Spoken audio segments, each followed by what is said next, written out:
আল্লাহর হুকুম পালন করা আমার জন্য সম্ভব, আমারে এই যোগ্যতা দিয়েই আল্লাহ বানাইছে, তাহলে আমরা আমলগুলো করতে পারতাম। কিন্তু আমরা প্রথম থেকেই কিছু আমলের ব্যাপারে কিছু বিষয় আমরা নিজের থেকেই সিদ্ধান্ত নিয়ে নেই যে এখন আর এটা সম্ভব না, এখন আর হালাল ব্যবসা হালাল উপার্জন আর সম্ভব না, এখন আর ছেলে ফেলে পুরা ইমান আমলের উপরে নিয়ন্ত্রণে রাখা সম্ভব না। অনেক মা বাবা কলিজার ভিতরে এটা বুঝে নিছে আরো কম, আর হবে না, আর হবে না। 200 বার বলছি, 400 বার বলছি, 2 বছর বুঝাইছি, হুজুর আর হইতো না, এই সিদ্ধান্ত দিয়ে দিছে। অথচ এই সিদ্ধান্ত দেওয়ার অধিকার আপনাকে কে দিল? এই ফয়সালা করার অধিকার কে দিল? সুদ ছাড়া এখন আর ব্যবসা করা উপার্জন করা সম্ভব না, এই কথা আপনি যদি বলেন, এই কথা যদি বুঝে শুনে কেউ বলে, সে বেঈমান, সে কাফের বেটা, বেঈমান বেটা, বেঈমান। কারণ তাইলে তো অবস্থা হবে এই যে আল্লাহ আমাকে এমন একটা জিনিস নিষেধ করেছেন যেটার থেকে মুক্ত থাকা এখন আর সম্ভব না, একটি অসম্ভব বিষয় আমার জন্য আল্লাহ তাআলা বিধান দিলেন। তাইলে এটা আল্লাহ তাআলার উপরে এই কথা জুলুম যে আল্লাহ আমার উপরে অন্যায় একটা বিষয় চাপায় দিলেন, নাউজুবিল্লাহ। আল্লাহর ব্যাপারে এমন ধারণা করা, এটা ঈমান আছে এই ব্যক্তির? তাইলে অনেক মানুষ আমাদের সমাজে আমরা এটা মনে করি, 16 বছরের একটা ছেলে যাচ্ছে তাই যা ইচ্ছা তাই করতেছে, মা বাবা বলতেছে না হুজুর আর হতো না, এর দিয়ে আর হবে না। আশ্চর্য কথা, কি হবে না এর দিয়ে? মানে নামাজ রোজা হবে না, কিন্তু উনি অথচ এই নাফরমানের জন্যই তার জন্য ঘর করা, বাড়ি করা, তার জন্য জমি কিনা, তারে বিদেশ পাঠানোর চেষ্টা করা, তার লাগে 12 লক্ষ টাকা কিস্তিতে নেয়, সুদে নেয়, যেমনে পারে বিদেশের টাকা ব্যবস্থা করা, এই নাফরমানের জন্য উনি সব করতেছে। এগুলো সব হবে হেঁটে দিয়া, শুধু আর নামাজ হতো না। উনি এটা ফয়সালা দিয়ে, উনি এটা বুঝে নিচ্ছে যে হুজুর কামাই রোজগারি হইব তারে দিয়ে, কিন্তু নামাজ আর হইতো না তারে দিয়ে। আমাদের এই সমস্ত বাটপাড়ি কথা এগুলা ফেরেশতা বোঝে না। আপনার এই সমস্ত ধোকার কথা আপনি কি বুঝাইলেন? এই জন্য আল্লাহ পাক রব্বুল আলামিন বলছেন, বান্দা বিশ্বাস করো, একটা হুকুম আমি কঠিন করি নাই, বরং আমি তোমাদের জন্য ইউরিদুল্লাহু বিকুমুল ইউসরা, সব ব্যাপারে আমি আল্লাহ তাআলা তোমাদের জন্য সহজটা চেয়েছি, আমার বান্দার জন্য কষ্ট না হয়। কতভাবে আমি আমার বান্দাকে দিতে চেয়েছি, আমি আমার বান্দাকে মোটেই জাহান্নাম দিতে চাই নাই, এক বিন্দু আমার একটা বান্দা জাহান্নাম দিতে চাই না। ওসিআত রাহমাতি কুল্লা শাই, আমার রহমত সব কিছুর উপরে বেষ্টন করে আছে। আমরা কোরআনুল কারীমে পড়ছি, নাব্বি ইবাদি আন্নী আনাল গফুরুর রহিম ওয়া আন্না আযাবি হুয়াল আযাবুল আলীম। এই কথাটা মনোযোগ দিয়ে শুনেন, আল্লাহ তাআলার দয়াটা তাইলে বুঝবেন। আল্লাহ বলতেছে, নবী আপনি আমার বান্দাদেরকে শুনায়া দেন, আন্নী আনাল গফুরুর রহিম, আমি আল্লাহ, আমি গফুর, আমি প্রচন্ড ক্ষমাশীল, রাহিম, আমি সর্বোচ্চ দয়াবান, পরিপূর্ণ দয়াবান, আমি দয়ালু। আর ওয়া আন্না আযাবি হুয়াল আযাবুল আলীম, আর এটাও বলে দেন আমার আযাব সেটাও কিন্তু অত্যন্ত ভয়ানক। কিন্তু তাফসীরের মধ্যে একটা আশ্চর্য সুন্দর কথা আছে। কথাটা হলো এই যে এই দুইখানে আল্লাহ বলছেন আমি গফুরুর রাহিম, আমি ক্ষমাশীল, আবার বলছেন আমার আযাবও ভয়ানক। কিন্তু দুইটার মধ্যে একটা পার্থক্য চিন্তা করে মুফাসসিরিনে কেরাম বলে যে আল্লাহ তাআলা বান্দাকে মাফ করবার ক্ষেত্রে নিজেই স্বয়ং গফুরুর রাহিম, তাহলে মাগফিরাত, বান্দাকে মাফ করা, এটা আল্লাহর সত্তার মধ্যে আছে, আল্লাহর অস্তিত্বের মধ্যেই মাগফিরাত আছে, তিনি গফুর। কিন্তু আযাব তাকে যদি দিতে চান, এটা আল্লাহর অস্তিত্বের মধ্যে না, এটা আল্লাহর সত্তার মধ্যে না, এটা আল্লাহর স্টকের মধ্যে। মানে আযাব এটা আল্লাহ তাআলার স্টকে আছে, জাহান্নামে হোক, যেখানে আল্লাহ তাআলা সংরক্ষণ করছেন আযাবের বিষয়গুলো, সেটা ওইখানে আছে। তাহলে আযাব আল্লাহর স্টকে আর মাগফিরাত আল্লাহর সত্তার মধ্যে। এই জন্য যেটা আল্লাহর সত্তার মধ্যে, তো আযাব দিতে চাইলে এটা আল্লাহর অস্তিত্বের মধ্যে না, এটা আল্লাহর সত্তার মধ্যে। মানে আযাব এটা আল্লাহ তাআলার স্টকে আছে, জাহান্নামে হোক, যেখানে আল্লাহ তাআলা সংরক্ষণ করছেন আযাবের বিষয়গুলো, সেটা ওইখানে আছে। তাহলে আযাব আল্লাহর স্টকে আর মাগফিরাত আল্লাহর সত্তার মধ্যে। এই জন্য যেটা আল্লাহর সত্তার মধ্যে, তো বান্দাকে শাস্তি দিতে চাইলে মনে করেন ওইখান থেকে লাঠি নিতে নিতে যদি বান্দা মাফ চায় তো লাঠি তো নিয়ে মারবে, আর মাফ করতে তো সত্তার মধ্যেই আছে, তৎক্ষণাৎ মাফ করবে। এজন্য মাগফিরাত আগে, মাগফিরাত আগে চলে, আযাব পরে। আযাব তো ওইখান থেকে লইতে হইব, তারপরে মারতে হবে, শাস্তি দিতে হবে। আর মাগফিরাত তো সঙ্গেই আছে, মাগফিরাত তো সঙ্গেই আছে। এই জন্য আল্লাহ তাআলা তার বান্দার উপরে কঠিন কিছু দেন নাই। আল্লাহ তাআলা সর্বোচ্চ বান্দার জন্য দয়া করেছেন, দয়া করেছেন।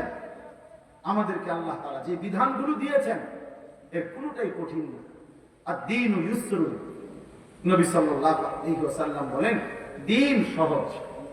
আল্লাহ কোরআনে বলেন ওয়ালাকাদ ইয়াসসারনাল কুরআনা লিযিকর, আমি বান্দা কোরআনুল কারীমকে শেখার জন্য, বুঝার জন্য আমি সহজ করে দিয়েছি। ফাহাল মিন মুদ্দাকির, কে আছো এর থেকে উপদেশ গ্রহণ করুন।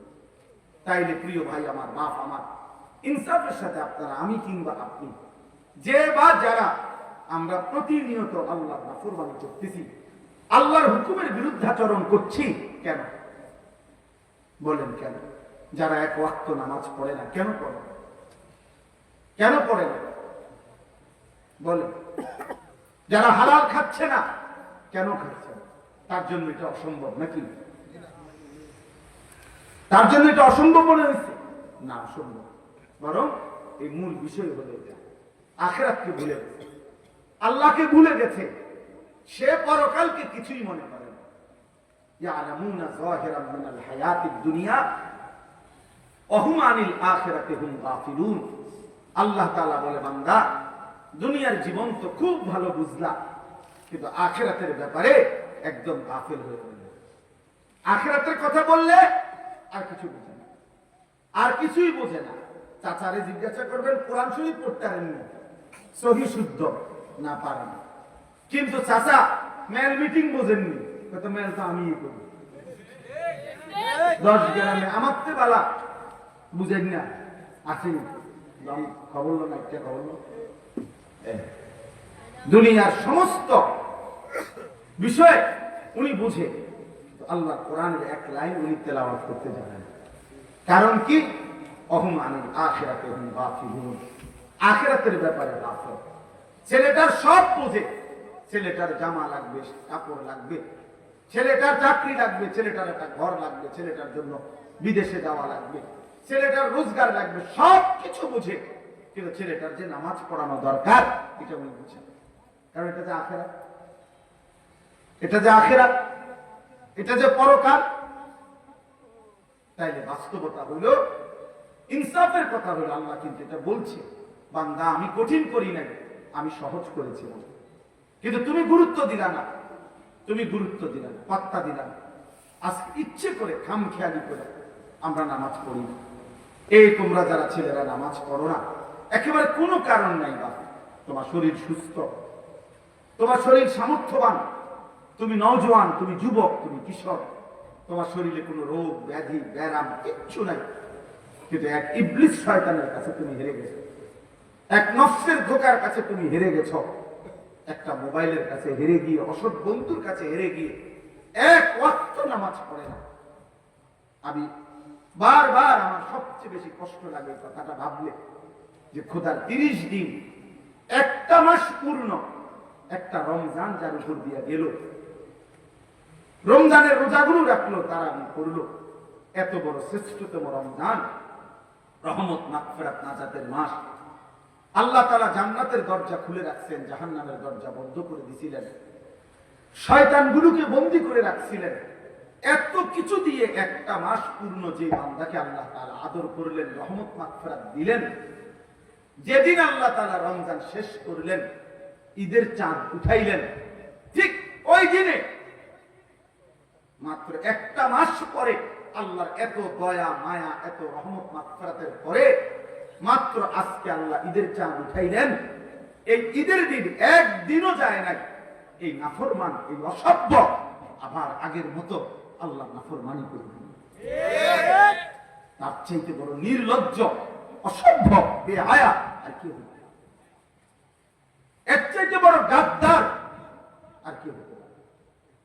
চিন্তা করে দেন, আপনাদের যাদের মেয়েরা ঈদের দিনে বেপরদা চললো, আপনাদের যাদের ছেলেরা ঈদের দিন এক ওয়াক্ত নামাজও পড়লো না, ঈদের দিন 24টা ঘন্টা এই নাচ গান সিনেমা নাটক উলঙ্গ ছবি অস্থির দৃশ্য কিংবা রাস্তার মেয়ের পিছনে পিছনে হাঁটলো, এই অসভ্য জঙ্গলি এই হাইওয়ান জানোয়ার এই মুসলমানের ঘরে সে কেমনে বড় হইল?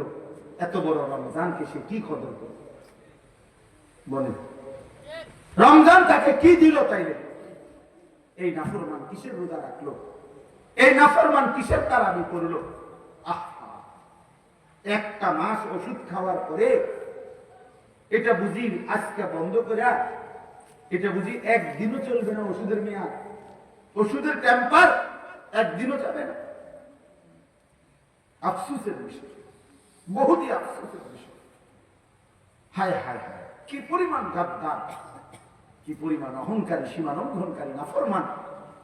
আল্লাহ তাআলা বলল, বান্দা আমি একটা মাস করে রহমত দিলাম, মাগফিরাত দিলাম, নাজাত দিলাম, সবে কদরের মতো শ্রেষ্ঠতম রাত্রি দিলাম, ইতিকাফ দিলাম, ইফতার তারাবি সাহারি সবকিছুতে নেকি দিছি। রোজায় নেকি, তারাবিতে নেকি, ইফতারে নেকি, সাহারিতে নেকি, ইতিকাফে নেকি, সবে কদরের এক রাতে 1000 মাসের চাইতে বেশি, রাতের চাইতে বেশি নেকি দিলাম।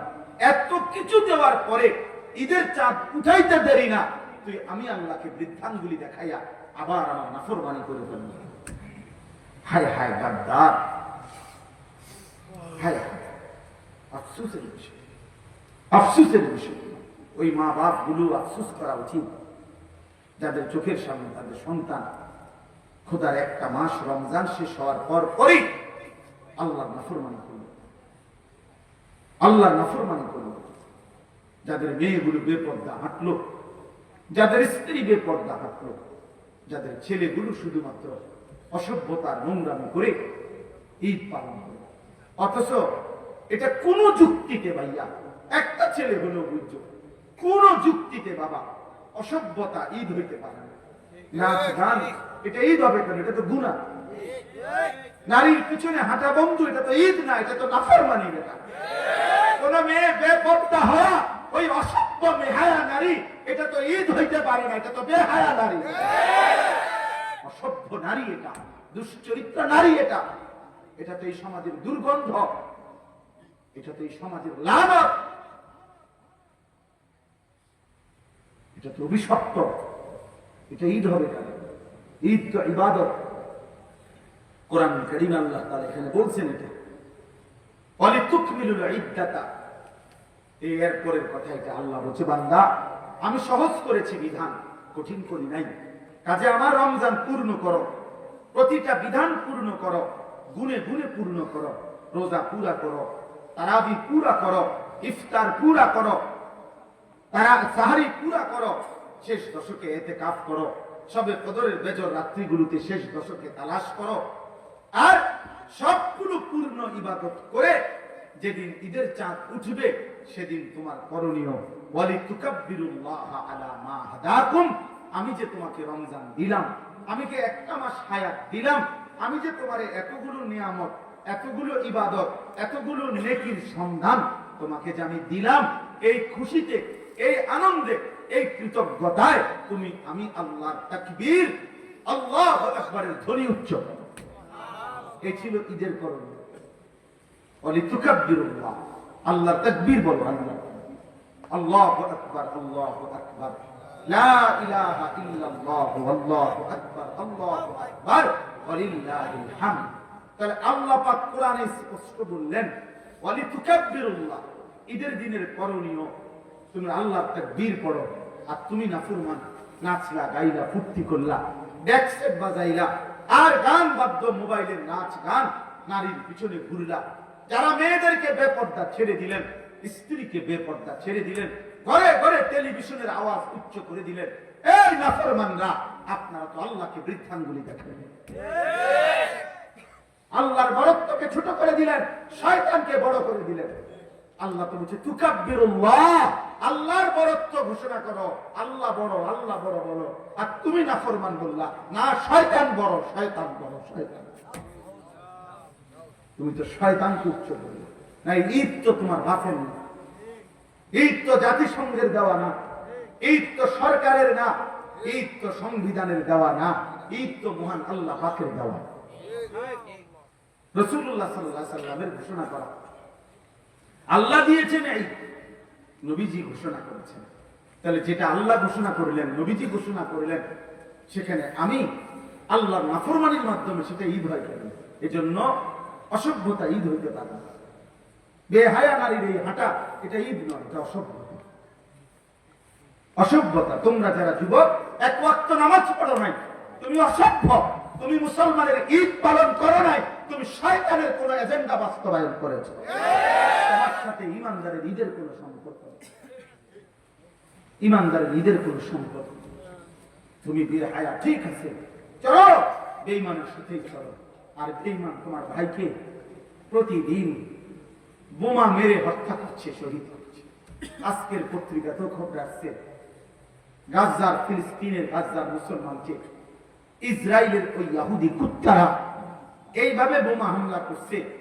এই বোমা হামলা যেখানে হয়েছে, ওইখানকার মানুষগুলো যখন বোমার আঘাতে শহীদ হয়েছে, শাহাদাত বরণ করছে, এদের লাশ এত শক্তিশালী বোমা, বোমার ধোঁয়া যখন উপরের দিকে উঠছে, লাশ সহ উপরের দিকে ওটা ছিন্ন ভিন্ন হয়ে গেছে। আজকে পত্রিকা দেখা ছবি উঠেছে, ইমানদারের লাশ ছিন্ন ভিন্ন হয়ে আকাশে উঠছে।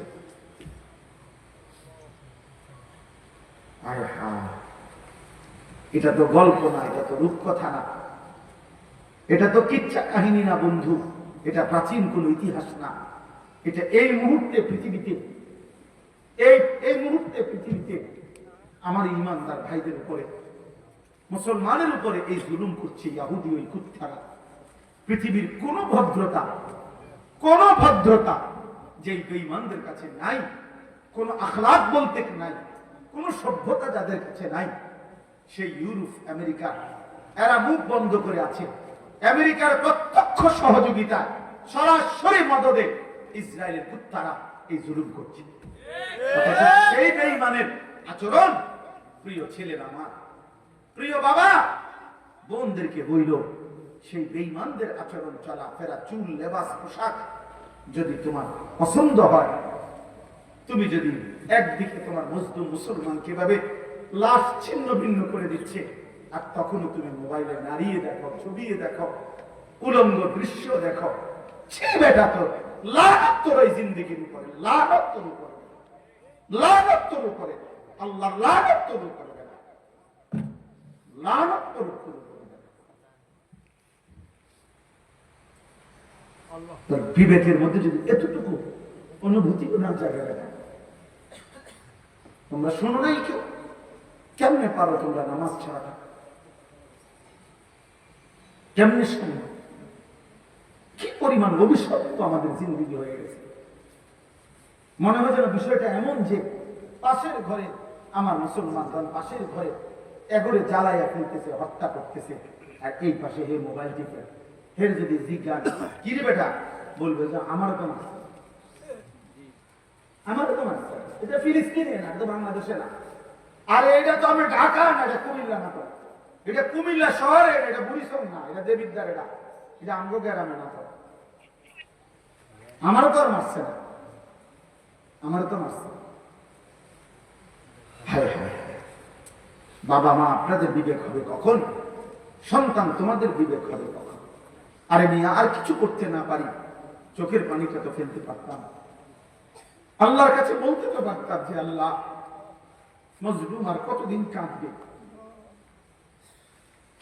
ইমানদারের রক্ত আর কতটা ঝরবে, আমার মায়ের লাশ আর কতটা ছিন্ন হবে, আমার বোনের লাশ আর কতটা ছিন্ন ভিন্ন হয়ে যাবে।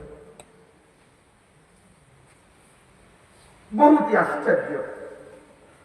ঈদ পালন করে আমার দেশের তাকায় তাকায় আমরা দেখি, আমি তো ঢাকার থেকে আসছিলাম ঈদের দিন, ঢাকা মোহাম্মদপুর আমি ঈদের নামাজ পড়াইছি, এই আসার পথে দেখছি হায়, ঈদ পালন করছে নতুন করে, আবার নতুন করে, আবারও গান বাদ্য, ঢোল তবলা, একেবারে পহেলা বৈশাখের মঙ্গল শোভাযাত্রার মতো সম্পূর্ণ মুশরিকের সংস্কৃতিকে ইসলামের এই পবিত্র ঈদের মধ্যে চালায়া দেওয়ার নতুন ষড়যন্ত্র আবার এবার শুরু করা হয়েছে।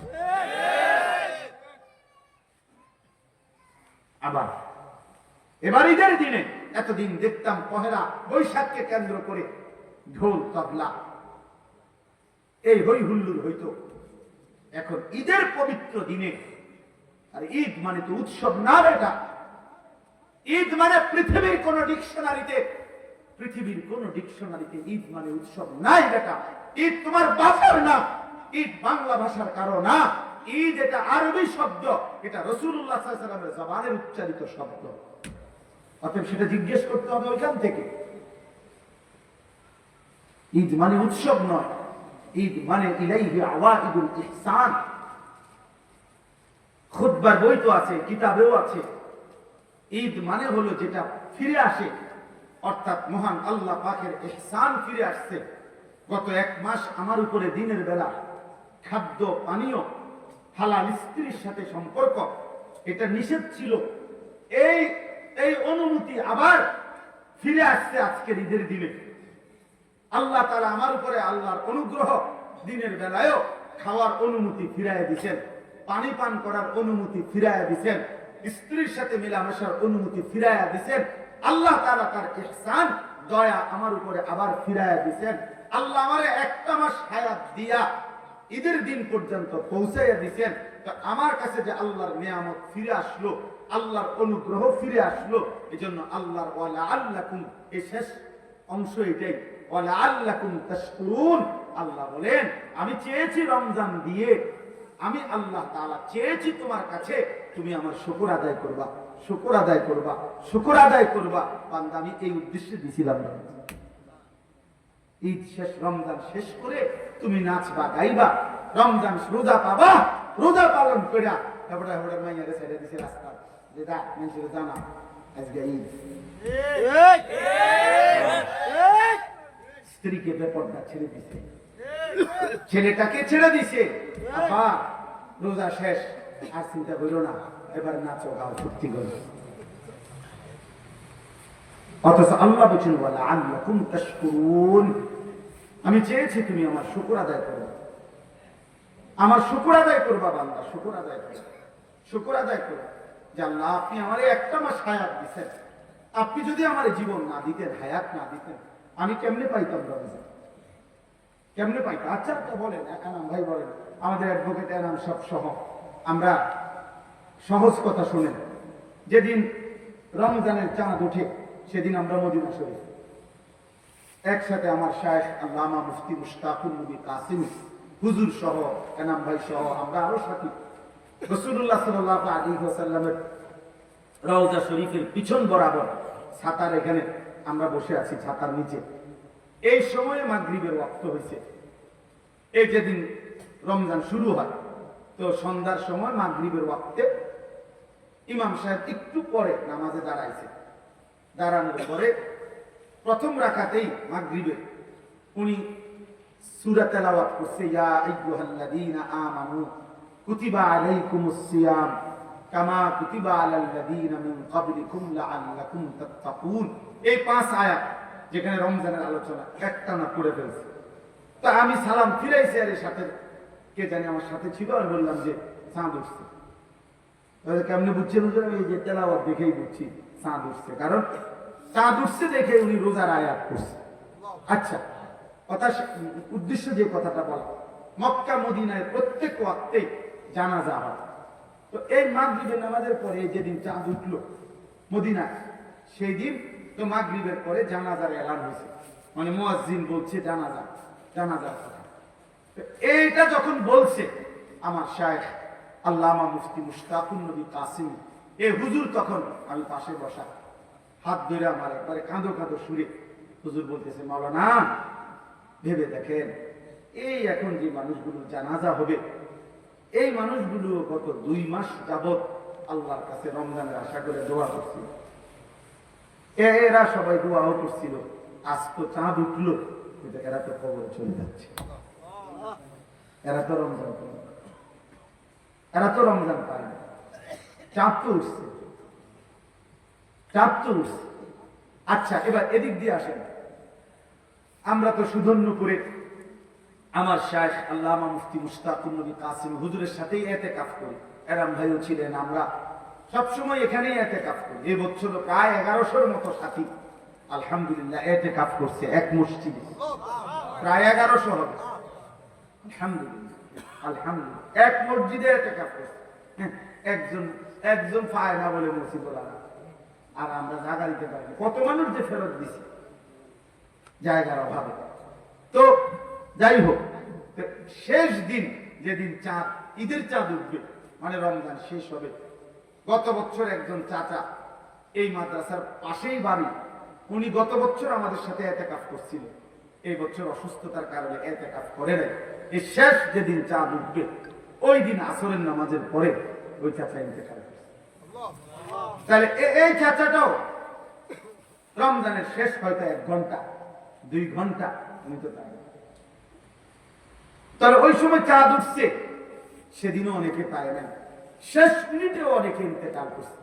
এবার আমরা সবাই বলি, এই এখানে যারা আমরা বসে আছি ভাইয়া বাবা, ইনসাফের সাথে ভেবে দেখেন, এই পুরা রমজান মাসে প্রতিদিন আল্লাহর বান্দা ইমানদার মুসলমান মৃত্যুবরণ করেছে কিনা?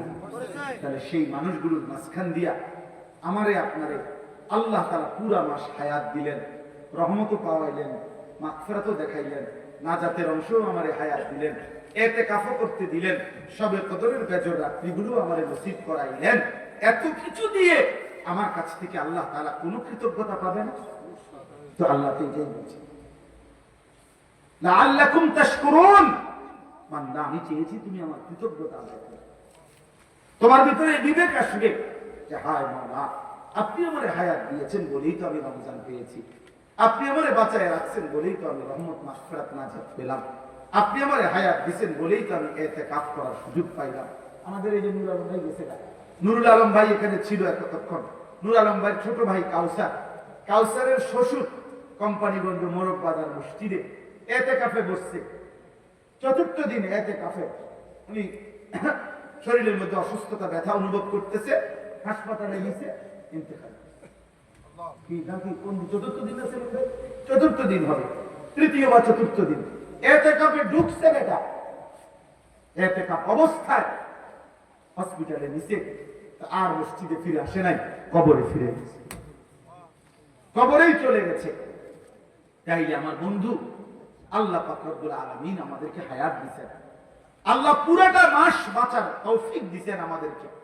বিনিময়ে যে আল্লাহ এত বড় দয়া করলেন, ওই আল্লাহকে ঈদের দিন মানে রমজান শেষ হবার পর প্রথম দিনে এভাবে বৃদ্ধাঙ্গুলি দেখানো, আমার এটাই কথা শেষ আছে। এটা কেমন ইনসাফ আমার মাথায় ধরে না, আমি বুঝি না বাবা, আমি বুঝি না। এই জন্য বাপ, তোমরা যারা এই কয়েকজন ছেলে পেলে আসো, তুমি করে কমপক্ষে বলি দিলে এত বড় নাফরমান কেমন দিল?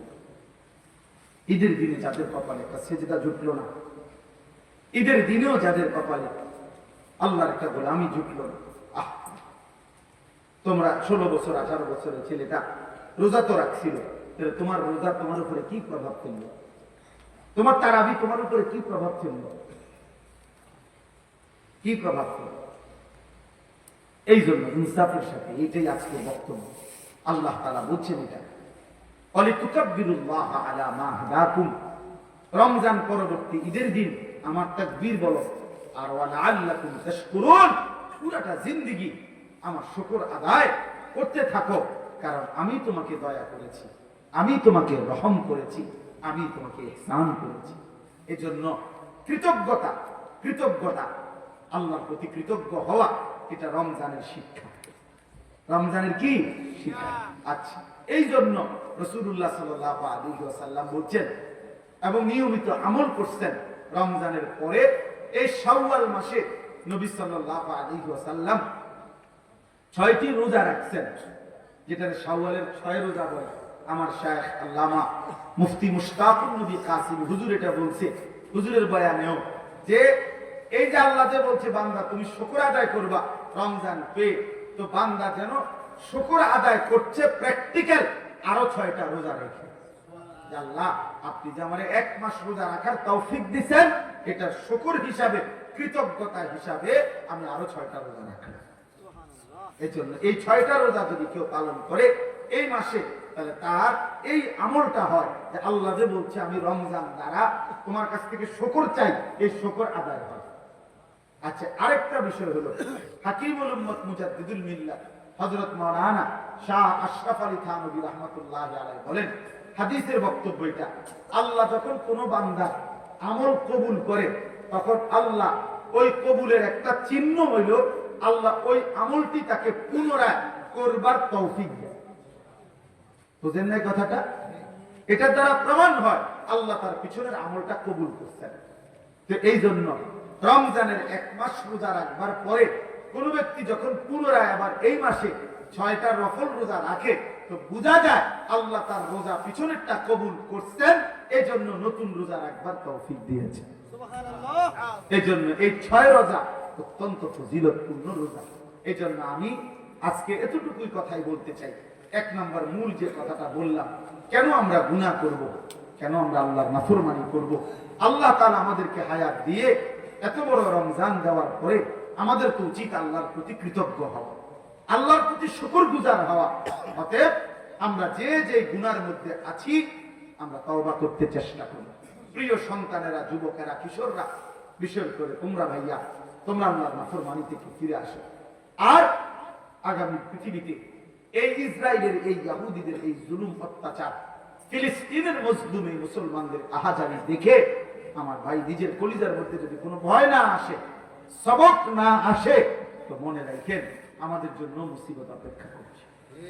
এই অব্যাহত গুনাহ, এই লাগাতার অশ্লীলতা, এই লাগাতার বেহায়াপনা একদিন আমাদের উপরেও বড় সড় মুসিবত আসে, আমাদের উপরেও বড় সড় মুসিবত আসে।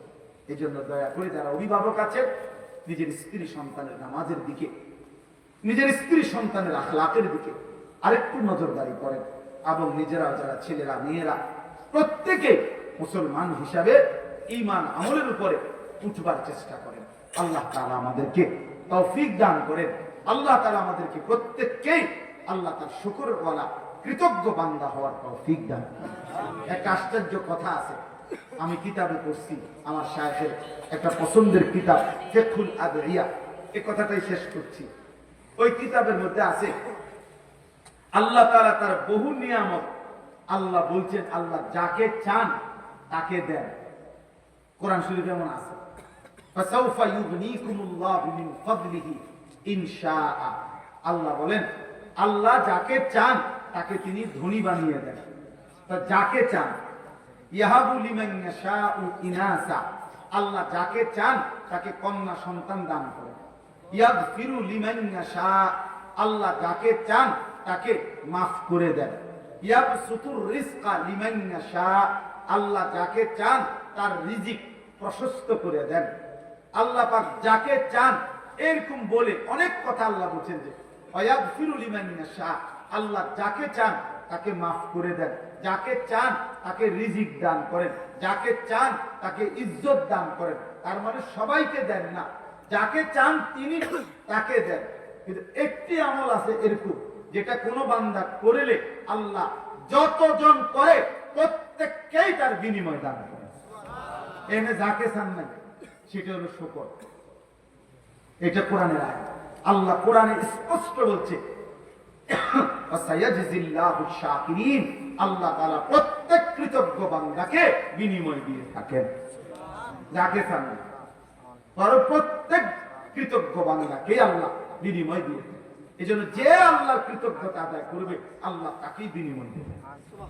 এই জন্য ইনশাআল্লাহ আমরা প্রত্যেকে আল্লাহ পাকের কৃতজ্ঞ বান্দা হব, বলেন ইনশাআল্লাহ। আল্লাহ কোরআনে মানুষের 2টা ভাগ বলছে, ইম্মা শাকিরান ওয়া ইম্মা কাফুরা। আল্লাহ বলছে আমার বান্দা হবেই 2 রকম, হয় হবে আমার কৃতজ্ঞ, না হয় আমার অকৃতজ্ঞ।